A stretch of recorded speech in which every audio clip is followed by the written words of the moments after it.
اعوذ باللہ من الشیطان الرجیم، بسم اللہ الرحمن الرحیم۔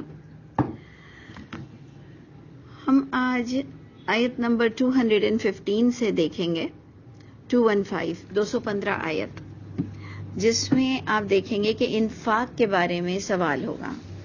کیا انفاق کا سوال کرنا، کیا انفاق کے بارے میں ڈسکشن کرنا، کیا آپ کو لگتا ہے کہ بہت ضروری ہے؟ تو واقعی مجھے تو کبھی کبھار لگتا ہے کہ اگر ہم نے حق کے مطابق خرچ نہیں کیا، انفاق کا معنی ہے اللہ کے راستے میں خرچ کرنا، جس کو ہم زکوٰۃ کہتے ہیں، خیرات کہتے ہیں، صدقات کہتے ہیں، اور ہم کیا کہتے ہیں، قرض حسنہ کہتے ہیں۔ تو یہ تمام معاملات میں کیا واقعی ہمیں لگتا ہے کہ جو کتنا بھی اچھا نیک حاجی، نمازی، روزے دار، ایک انسان جو بہت اچھا ہو، لیکن اگر وہ اللہ کے راستے میں حق کے ساتھ نہیں نکالتا، یعنی جو والذین هم فی اموالہم حق معلوم، جو ایک مقرر حق ہے، وہ اگر نہیں نکالتا، تو کیا آپ کو لگتا ہے کہ اس کی چھوٹ ہو جائے گی؟ وہ بچ جائے گا اللہ کے عذاب سے؟ اس کا بہت بڑا ایرر اس کے اعمال نامے میں نہیں آئے گا؟ تو اس لیے جیسے ہم کہتے ہیں نا کہ اگر ایک انسان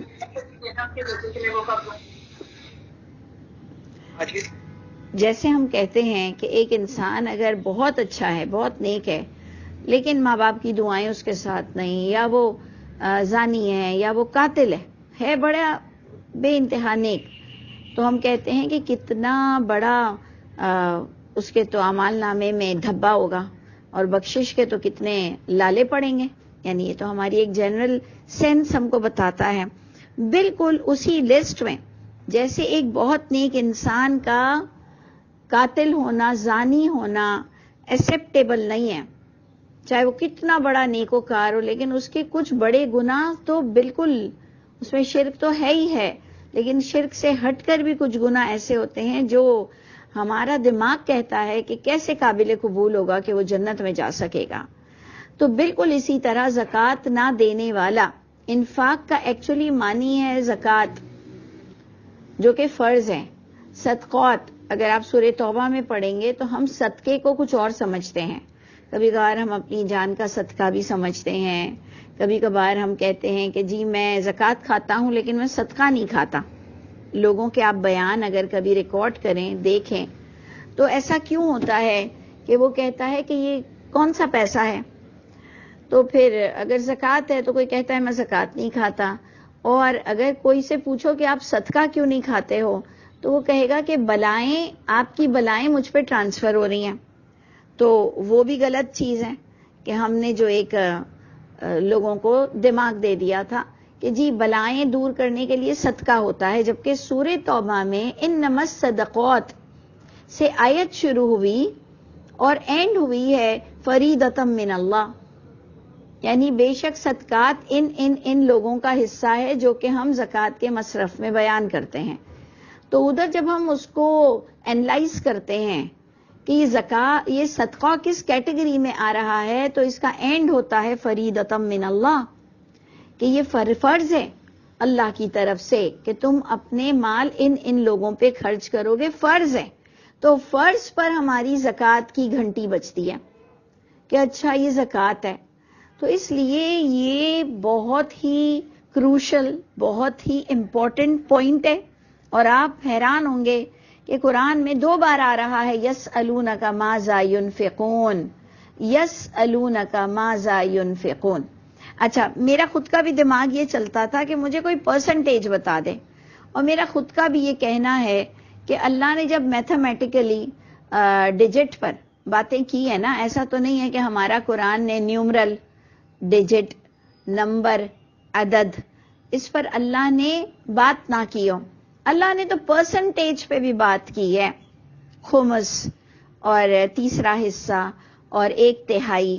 یعنی اللہ کی کتاب نے جب کوئی ٹرمنالوجی یوز کی تو ادھر ہم نے جیسے ہی دیکھا کہ ماذا ينفقون، تو ہم چاہ رہے تھے کہ ہمیں کوئی نیومرل، نمبر میں، ڈیجٹ میں ہمیں کوئی حصہ مل جائے، پتہ مل جائے کیونکہ ہمارا دماغ اس طرح سے بھی تھوڑا خراب ہو گیا ہے کہ جی سال میں ایک بار دو، 2.5% دو، جو استعمال ہوتی ہے چیزیں اس پر مت دو، اور 8 تولے سونے سے زیادہ ہو تو دو، اور 52 تولے چاندی سے زیادہ ہو، شاید 7 یا 8 تولے سونے کا ہے، میں اگر غلط بول رہی ہوں تو، لیکن خاص مخصوص آ گیا، جبکہ میرے نزدیک تو 1 تولہ بھی سونا ہے، یا سونا بھی نہیں ہے، کھانا مل رہا ہے نا 3 وقت کا، یا اللہ کا کرم ہے کپڑے پہن رہے ہو تو کچھ اللہ کے راستے میں نکالو، روز تھوڑا سا نکال لو، ہفتے میں نکال لو، مہینے میں نکال لو، لیکن تم پر حق بنتا ہے اگر اللہ تمہیں کھلاتے پلاتے بھی ہیں تو اس لیے ہمارے یہاں اس کے لیے بہت گمبھیر مسئلہ تھا. میں نے سمجھا کہ اس کا آنسر کوئی نمبر میں آئے گا، لیکن اللہ کی سمجھ تو ہم سے زیادہ تھی. سوال کی نوعیت سے میں نے سمجھا پرسنٹیج آ جائے گا، لیکن اللہ نے سوال کی نوعیت کو زیادہ بہتر سمجھا ہوگا. انڈرسٹینڈ؟ یہ جو یسألونک آ رہا ہے نا کہ وہ سوال کرنے آئے آپ کے پاس. آپ کون ہیں؟ جن پر وحی اتر رہی ہے. وہ کون ہے؟ محمد صلی اللہ علیہ وسلم ہے. تو وہ سوال کرنے آئے محمد صلی اللہ علیہ وسلم کے پاس، تو اللہ نے زیادہ جانا کہ ان کو کیا معلوم کرنا تھا. اللہ کو زیادہ پتا تھا کہ وہ کس نوعیت کا کویشچن ہے. میرے دماغ میں الگ نوعیت تھی، لیکن اللہ نے جو آنسر دیا اس سے ہمیں کویشچن کی نوعیت کا اندازہ ہوا. اللہ کرے آپ میری بات کو سمجھ سکیں، کیونکہ اب آنسر کیا آ رہا ہے، کوئی حصے نہیں آ رہے. آ رہا ہے اس کا آنسر کہ وہ جب پوچھنے آئے کہ کیسے کیا کچھ خرچ کریں، تو اس کا مطلب کویشچن کی نوعیت یہ تھی کہ کن پر خرچ کرنا چاہیے، کتنا خرچ کرنا چاہیے. یہ نوعیت نہیں تھی کویشچن کی. کویشچن کی نوعیت یہ تھی کہ کس پر خرچ کریں، اور وہ بھی زکوٰۃ کی نوعیت نہیں تھی. یعنی میرے مال میں سب سے پہلا حصہ کون رکھتا ہے، وہ نوعیت تھی. انڈرسٹینڈ؟ نہیں تو ہمارے پاس دو دماغ آئے نا. میرے پاس میں نے سمجھا یہ زکوٰۃ کے بارے میں بات ہے، اور میں نے سمجھا کہ یہ کچھ پرسنٹیج کے بارے میں لوگوں نے پوچھا ہوگا. آنسر کی نوعیت نے بتایا کہ نہیں جی، اللہ زیادہ جانتے تھے سوال کرنے والوں کو. تو آیا کل، اے نبی ان کے سوال کے اندر تجسس اور بے چینی اس چیز کی ہے کہ یہ پوچھ رہے ہیں کن کا حق بنتا ہے کہ ان پہ ہم خرچ کریں. تو اللہ نے فرمایا ما انفقتم، جو تم کچھ خرچ کرتے ہو جن جن لوگوں پر، من خیر، کوئی بھی خیر کے کاموں میں سے تم کچھ بھی، جو بھی، جیسے بھی، بدن کا اسٹرینتھ، مال، یعنی جس کسی کے لیے جو کچھ تم اپنا پسینہ بہاؤ، پیسے بہاؤ، تو وہ پہلا ہستی ہے فللوالدین.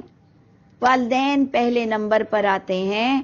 ایسا مال، ایسی اسٹرینتھ خرچ کرنا جہاں پر والدین حق رکھتے ہوں، ان کو آپ کی ضرورت ہو، اور اگر آپ وہ مال ہو، جان ہو، وقت ہو.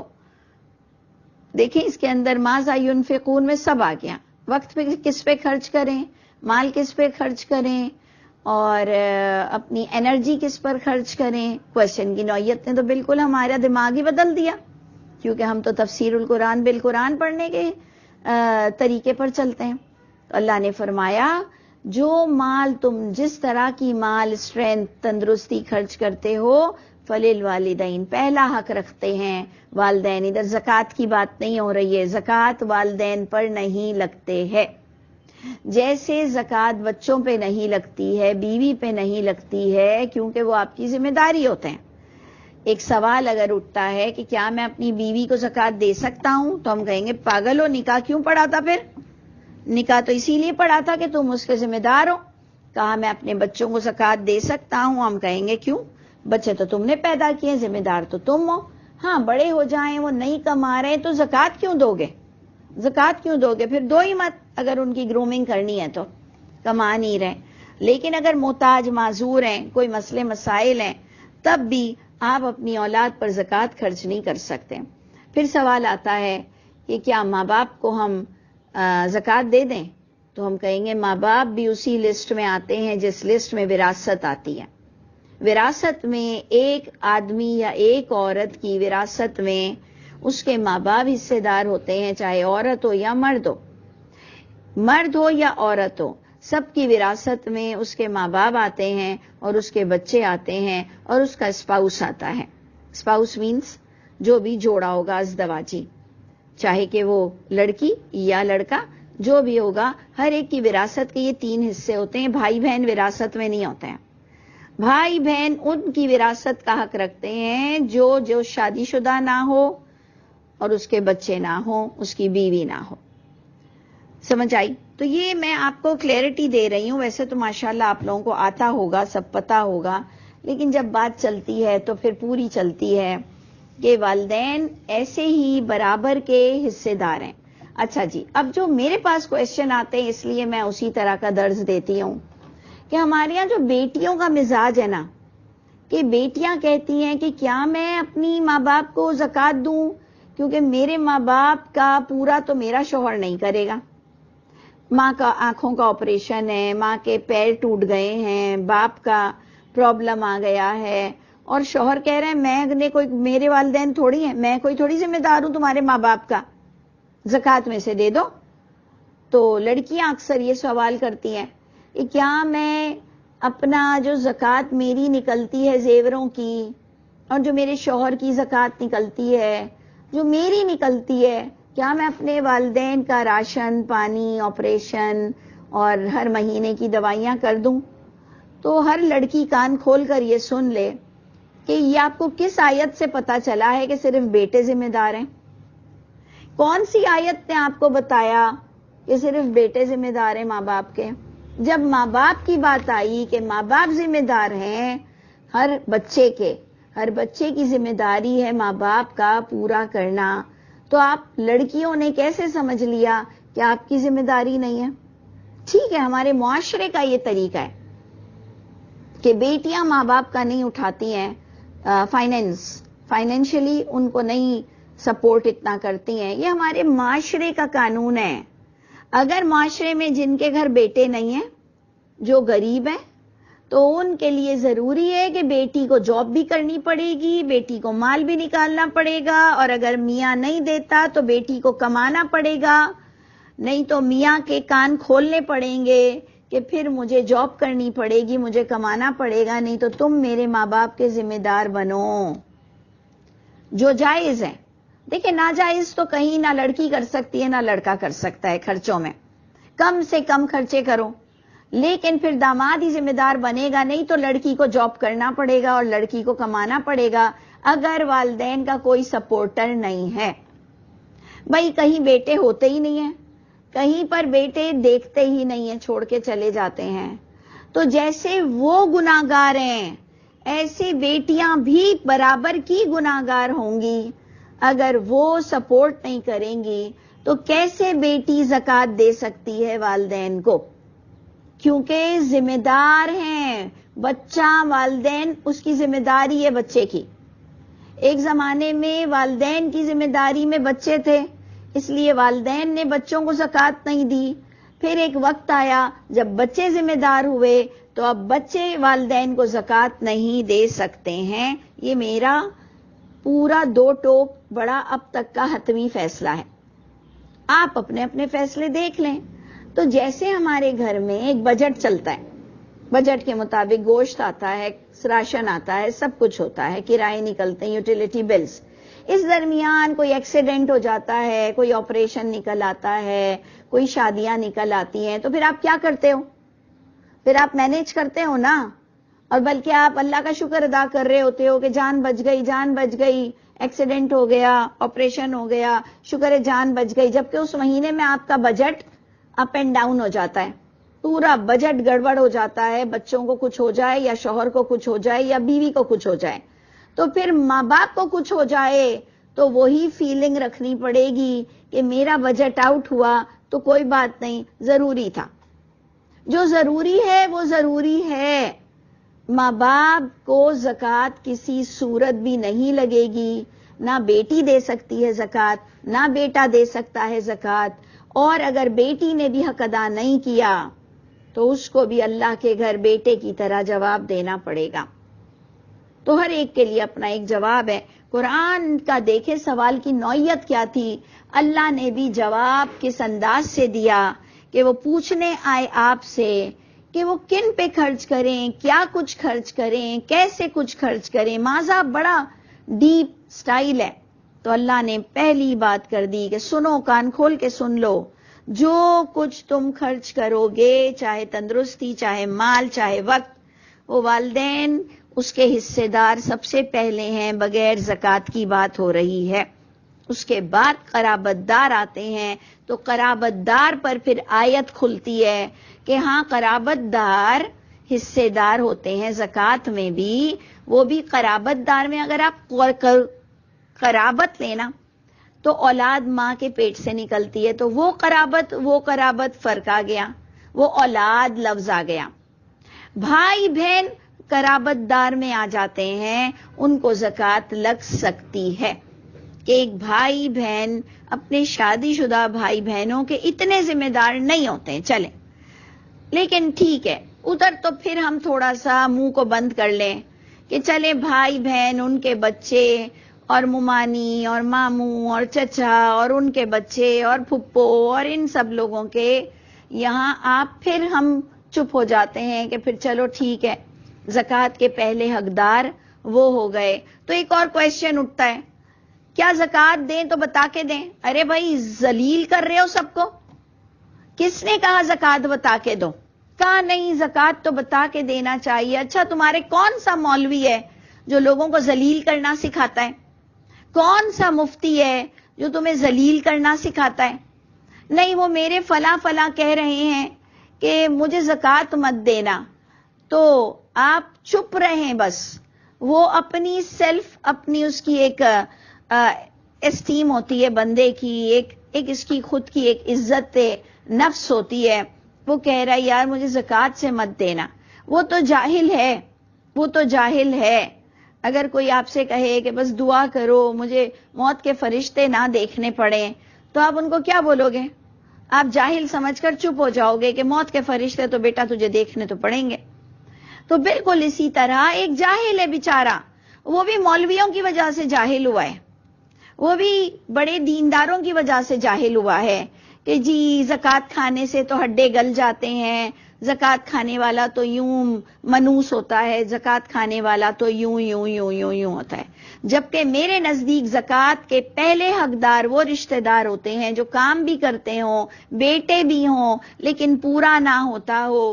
تو آپ کو دیکھنا ہے کہ اگر محنتی لوگ ہیں اور پورا نہیں ہو رہا، بچوں کی فیس ہے، بچوں کی بیماری ہے، بچیوں کی شادی ہے، بیٹوں کے لیے بھی تھوڑا بہت ہے، کام کر رہے ہیں لیکن پورا نہیں ہو رہا، تو وہی زکوٰۃ کے حقدار ہوتے ہیں، نہ کہ یہ مولوی زیادہ حقدار ہوتے ہیں کہ جن کے مدرسے، جن کے پردے، جن کے ایئر کولر، جن کے اے سی، جن کے قالین۔ یہ رمضانوں میں ابھی آپ دیکھیے گا کیسے شان کے ساتھ ان کے پردے، قالین بدلتے چلے جائیں گے، اور یہاں لوگ کیسے ترس رہے ہوتے ہیں۔ تو وہ رشتہ دار آپ کے مال کے حقدار ہیں جو محنت بھی کرتے ہوں، بیچارے ڈر کے مارے کہتے ہوں زکوٰۃ مت دینا، آپ چپ رہو۔ آپ کو تو عقل ہے نا کہ زکوٰۃ ہے ہی ان کا حصہ، یہ بے وقوف اپنا حصہ لینے کو تیار نہیں ہے، تو اس لیے آپ کو زبان بند رکھنے سے کوئی پرابلم تو نہیں ہو جائے گی نا۔ تو اس لیے آپ غور کیجئے گا، قرابت والے بھی زکوٰۃ کے حقدار ہوتے ہیں۔ پھر ٹرن آتی ہے یتامہ کی۔ یتامہ میں ہم نے ہمیشہ دیکھا کہ باپ کا مرا ہوا ہونا یتیم نہیں کرتا، یا ماں کا مرا ہوا ہونا یتیم نہیں کرتا۔ یتامہ وہ ہوتے ہیں جو بے سہارا ہوتے ہیں، جن کی بیک مضبوط نہیں ہوتی ہے، وہ بھی کمزور لوگ اگر کام کاج کرتے ہیں، پورا نہیں ہو رہا، قرابت دار بھی نہیں ہے، آپ ان کو جانتے ہو۔ جبکہ اس سے پہلے بھی ہم نے ایک اچھا خاصا بیان دیا تھا کہ یہ سارا کام، یہ سب کچھ وہ جو بیت المال سے جاتا ہے، گورنمنٹ اس کی ذمہ دار ہے کہ جو معاشرے میں جو لوگ غریب ہیں، یتیم ہیں، مسکین ہیں، تو ان تک لگنا چاہیے۔ لیکن ان آیتوں سے پتا چلا کہ اگر گورنمنٹ بھی کرپٹ ہو، یا ایسی کوئی سہولت گورنمنٹ کی نہ ہو، اور ہمارے یتیم اور وائٹ کالر قرابت دار بھی ہوں تو قرآن نے اس کی بھی اجازت دے دی. جیسے اللہ نے وراثت کے لیے کہا نا کہ دو معتبر کے سامنے، یا اللہ نے جو کہا کہ نماز کے بعد ان کو کہہ دو، اور مرتے ہوئے اگر کسی کو موت آ جائے تو آپ کو وصیت کرنی ہے، تو اس کا مطلب لکھی ہوئی ہے نہیں، آپ کو وصیت کرنی پڑ رہی ہے، اورل، زبانی. تو اس سے قرآن سے ثابت ہوا کہ آج ہماری گورنمنٹ اس کو ریٹن پیپر پہ اور باقاعدہ بانڈ پیپر پہ مانگتی ہے، لیکن قرآن سے ثابت ہو رہا ہے کہ جناب آپ اورلی بھی وصیت کر سکتے ہو. جیسے کہ قرآن سے ثابت ہو رہا ہے اگر کہ نکاح، تو ہمارے یہاں خطبہ پڑھانا ضروری ہوتا، جبکہ اگر کورٹ میرج کوئی کرتا ہے تو جسٹ سائن کرنا، ولی کا ہونا، یا اورلی ولی کا ہونا، اور ولی دو جوڑوں کو آپس میں ضامن بنا کر اس کے بھی ولی ہوں، اس کے بھی ولی ہوں، اورلی بھی ہو جائے. لیکن آج ان ریٹن باقاعدہ نکاح نامہ بنتا ہے. سب اچھی چیزیں وجود میں آ گئی ہیں، بہت اچھا ہے، میں اس کو اپریشیٹ کرتی ہوں اور ہونا بھی چاہیے. لیکن جیسے ہمیں ایک آئیڈیا ملتی ہے نا کہ جو وصیت ہے وہ اورلی بھی ہو سکتی ہے، نکاح بھی دو سائن کا نام بھی ہو سکتا ہے، اور جیسے کہ اس وقت ہم کہہ رہے ہیں قرابت داروں کو بھی ہم بیت المال میں نہ دیں تو ہم قرابت دار یتیموں کو، مسکینوں کو بھی اور مسافروں کو بھی اپنے پاس سے دے سکتے ہیں. ضروری نہیں کہ بیت المال کو ڈھونڈیں گے. ٹھیک ہے، مطلب ہمارے پاس ہر بات کی کلیئرٹی آ گئی کہ ہم اپنی خود کی زکوٰۃ نکالیں اور ہم اپنا ان لوگوں کو دے دیں. یتیم پر بھی بات کر لی، مساکین بھی غریب ہوتے ہیں، فقیر ہوتے ہیں، اور لیکن میں کہتی ہوں بس سب لوگ محنتی ہونا تو پیسہ دینا ہمیں برا نہیں لگتا.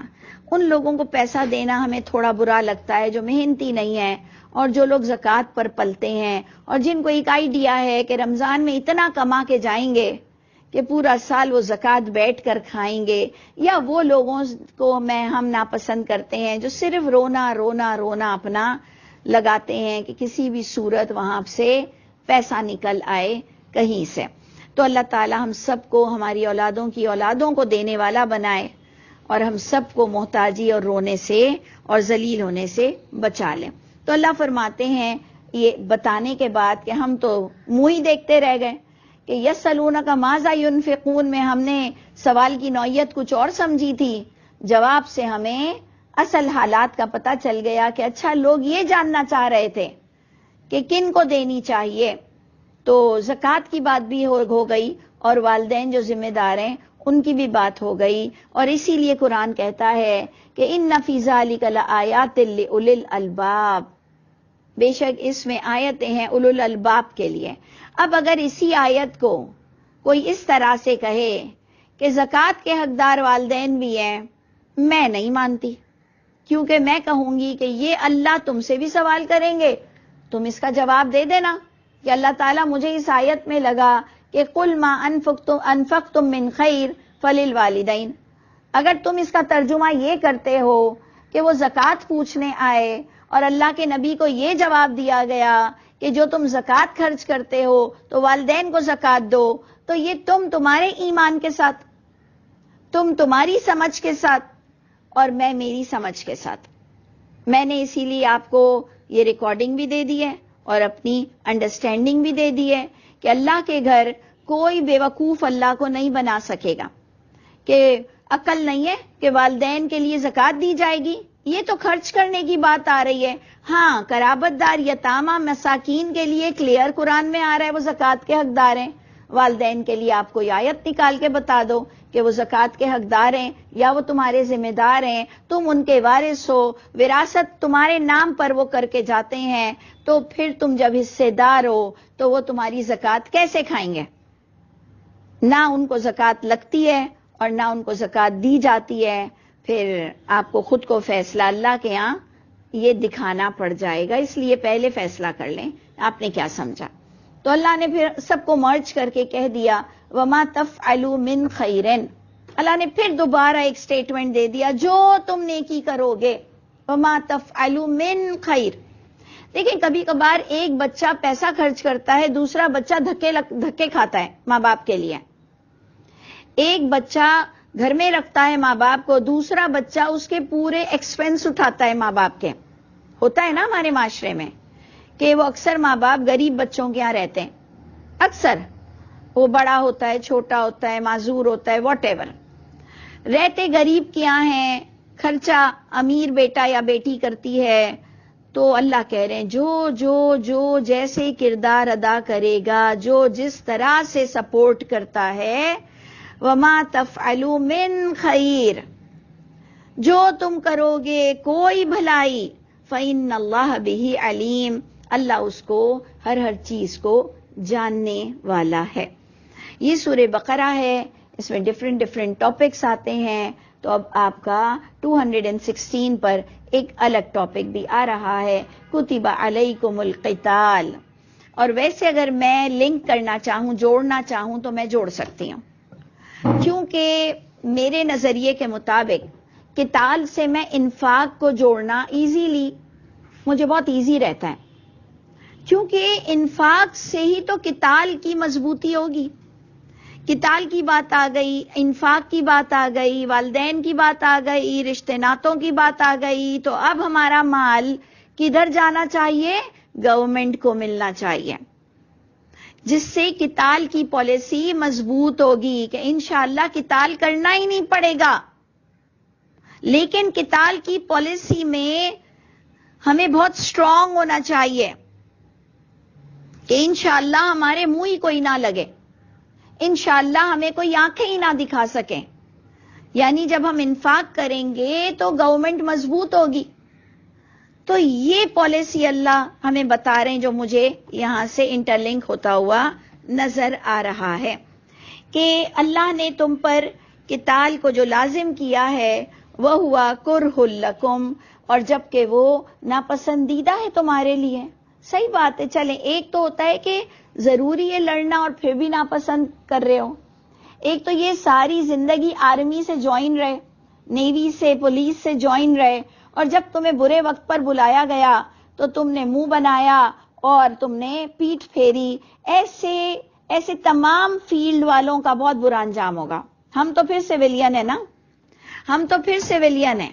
لیکن جو لوگ ساری زندگی گورنمنٹ کی تنخواہ خار ہیں، گورنمنٹ نے ان کو ہر وقت محتاط رہنے کو کہا، گورنمنٹ کی انہوں نے اس فیلڈ میں ہی کام کیا جہاں پر اینی ٹائم انہیں کال آئے گی اور انہیں اپنی جان کا نذرانہ پیش کرنا پڑے گا. جیسے کووڈ میں ڈاکٹروں کی ٹیسٹ ہو گیا کہ باقاعدہ ان کو قتال کرنا پڑ گیا، باقاعدہ ان کو اپنی جان کے نذرانے پیش کرنے پڑ گئے، باقاعدہ ان کو ایکسپوز ہونا پڑ گیا اور فرنٹ لائن پر ان کو آنا پڑ گیا. نہیں تو کیا ان کو جان پیاری نہیں ہے؟ ایک چھینک سے بھی ڈر لگتا ہے، ایک چھینک سے بھی ڈر لگتا ہے. سوچئے تو وہ بیچارے کتنے مرے ہیں کہ اگر 2021 میں کوئی رپورٹ بنائے گا تو آپ کے سامنے آ جائے گی کہ 22 نہیں 21 میں کتنے ڈاکٹروں کی موت ہوئی ہے.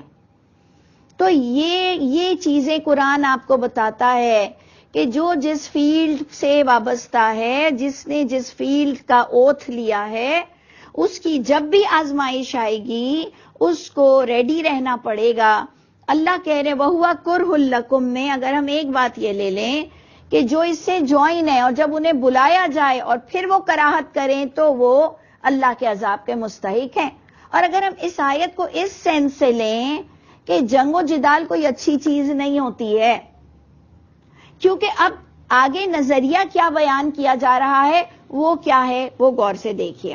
ایسا اللہ فرماتے ہیں بہت امید رکھو لڑنے والوں، جن کو قتال کے لیے بلایا جاتا ہے انہیں بہت امید رکھنی چاہیے کہ ان تکرہو شیئا، یہ کہ تم کراہت کرتے ہو کچھ چیز سے، وَهُوَ خَيْرٌ لَكُمْ، وہی خیر ہوتا ہے تمہارے لیے، وہی بخشش کا سبب بنتا ہے. اور ضروری تو نہیں نا کہ مر ہی جاؤ گے.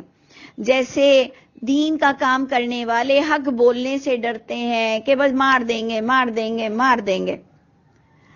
تو اللہ کی پناہ میں ہم ہیں نا. کتنے موبائل چھینے جاتے ہیں، آپ نے دیکھا موبائل وہی لوگ لیے پھر رہے ہیں، کتنی پرسز چھینی جاتی ہیں، کتنی سڑکوں پہ فائرنگ ہوتی ہے، ہم وہی نکل رہے ہیں نا، وہی نکل رہے ہیں. تو اس لیے کیا دین ہی کا کام کر کے موت آ جائے گی؟ اور کیا اللہ کے رسول کو جب آپ اتنا لیڈر مانتے ہو تو آپ نے دیکھا نہیں کہ ان کی موت جنگ میں نہیں ہوئی؟ انہوں نے کتنی جنگیں لڑی لیکن موت ان کی جنگ سے ہٹ کر ہوئی ہے. تو آپ نے ان چیزوں کو سوچ کر ہی سمجھ لینا ہے کہ وَهُوَ خَيْرٌ لَكُمْ کا مطلب کیا ہے، کہ تم کو قتال کرنا بہت ناگوار گزرتا ہے اور امید رکھو کہ تم کراہت کرتے ہو کسی چیز سے جبکہ وہی بہتر ہوتی ہے تمہارے لیے، اور امید رکھی جا سکتی ہے کہ ان تحبوا شیئا کہ تم محبت رکھتے ہو کچھ چیز سے، وَهُوَ شَرٌ لَكُمْ اور وہی محبت تمہارے گلے کا پھندا بنتی ہے. یہ تو ہے ہی نا ہماری لائف میں ہم نے دیکھا. اللہ سے دعا کریں کہ اللہ آپ نے ہمیں جو کچھ دے رکھا ہے اس میں برکتیں ڈال دے. وہی گھر، وہی گاڑی، وہی بیٹا، وہی اولاد، وہی خوشیاں آپ کے گلے کا پھندا بنتی ہیں. تو اللہ تعالیٰ آپ نے ہمیں جو کچھ دے رکھا ہے ایک تو اس میں ٹھنڈک اور برکت ڈال دیجئے، اور اللہ تعالیٰ جہاں کہیں ہمیں والدین سے لے کر سٹیزن تک، عام پبلک تک جو ہمارا حق بنتا ہے پروردگار ہمیں وہاں پر اٹھنا اور اپنا حق ادا کرنا نصیب فرمائیے گا. اور ان فوجیوں کو بھی اللہ تعالیٰ اول تو ہم سب کو جنگ و جدال کی مشکل سے بچا لے، لیکن جہاں کہیں ان کو بھی اٹھنے کا کہا جائے گا اگر وہ بھی بیک آؤٹ ہوئے تو ان کا بہت برا انجام ہے. اللہ فرماتے ہیں واللہ یعلم، تم اپنے حساب کے مطابق کام کرو، اللہ زیادہ جانتے ہیں کہ جو تمہیں ڈیوٹیز دی ہیں. واللہ یعلم، اللہ ہی وہ جانتے ہیں. وانتم لا تعلمون، تمہارے پاس وہ علم نہیں. تو اینڈ ہم کیا کر سکتے ہیں؟ ادھر بریکٹ لگا کے، میں کم از کم بریکٹ لگا کے یہاں لکھوں گی تم اپنے فرائض پر نظر رکھو. تم اپنے فرائض پر نظر رکھو کہ کس کس کو والدین کی ضرورت ہے، کس کس اولادوں کو، والدین کو کتنی اولادوں کی ضرورت ہے، کس کو کس کی ضرورت ہے، کن غریبوں کو راشن کی ضرورت ہے، اور کن کو ملک کی حفاظت کرنا ضروری ہے، اور کتنے ڈاکٹرز کو اپنے حساب کے مطابق چلنا ضروری ہے. تو اینی وے اللہ تعالیٰ نے ہمیں بہت پیارا ایک بیان دیا. اللہ تعالیٰ ہم سب کو مومنوں میں سے کر دے اور ہم سب کو اللہ کے راستے میں کام کرنے سے لطف نصیب ہو اور ہمیں کراہت سے بچا لے. السلام علیکم ورحمۃ اللہ وبرکاتہ.